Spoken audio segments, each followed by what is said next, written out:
Hello guys, ഒരിക്കൽ കൂടി എൻ്റെ ചാനലിലേക്ക് സ്വാഗതം.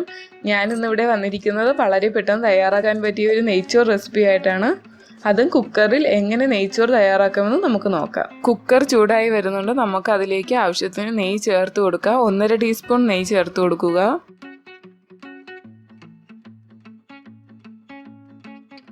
നെയ്യ് ചൂടായി വരുന്നുണ്ട്. ഇതിലേക്ക് നമുക്ക് തക്കോലം ചേർത്ത് കൊടുക്കാം. കൂടെ തന്നെ ഗ്രാമ്പു 4 എണ്ണം, ഒപ്പം തന്നെ കുരുമുളക് ആവശ്യത്തിന് ചേർത്ത് കൊടുക്കുക.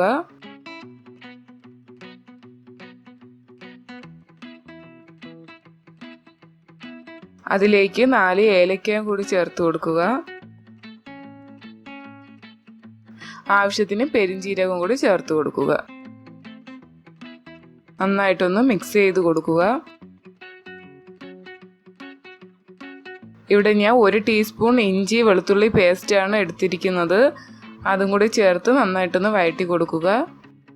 ഇതിലേക്ക് 1 വയണയില ചേർത്ത് കൊടുക്കുക.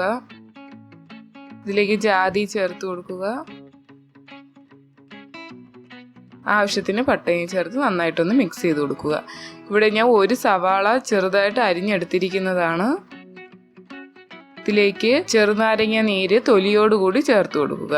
1 നാരങ്ങ 4ആയിട്ട് മുറിച്ചതാണ്. അരി ഒട്ടിപ്പിടിക്കാതിരിക്കാനാണ് ചെറുനാരങ്ങ നീര് ഒഴിച്ചു കൊടുക്കുന്നത്. ഞാനിവിടെ 1.5 ഗ്ലാസ് അരി 15 മിനിറ്റ് നേരം വെള്ളത്തിൽ കുതിർത്ത് എടുത്തിരിക്കുന്നതാണ്.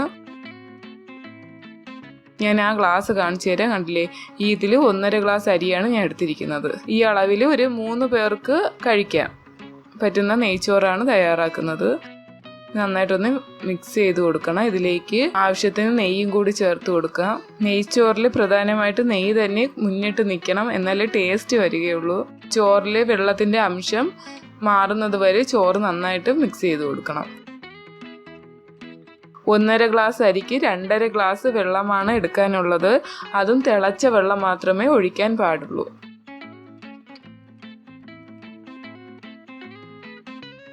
ഇതിലേക്ക് ആവശ്യത്തിന് ഉപ്പും കൂടി ചേർത്ത് കൊടുക്കുക. അതേ ഗ്ലാസ്സിൽ തന്നെയാണ് ഞാൻ വെള്ളവും അളന്നെടുത്തിരിക്കുന്നത്. 2 ഫിസിൽ കേട്ടതിന് ശേഷം കുറച്ചു നേരം ആവി പുറത്തോട്ട് തുറന്നു വിടുക, അല്ലെങ്കിൽ ചോറ് വെന്ത് പോകാൻ സാധ്യതയുണ്ട്. ചോറൊക്കെ നന്നായിട്ട് വെന്ത് വരുന്നുണ്ട്. നല്ല പട്ടയുടെയും ഗ്രാമ്പൂവിൻ്റെയൊക്കെ നല്ല മണം വരുന്നുണ്ട്.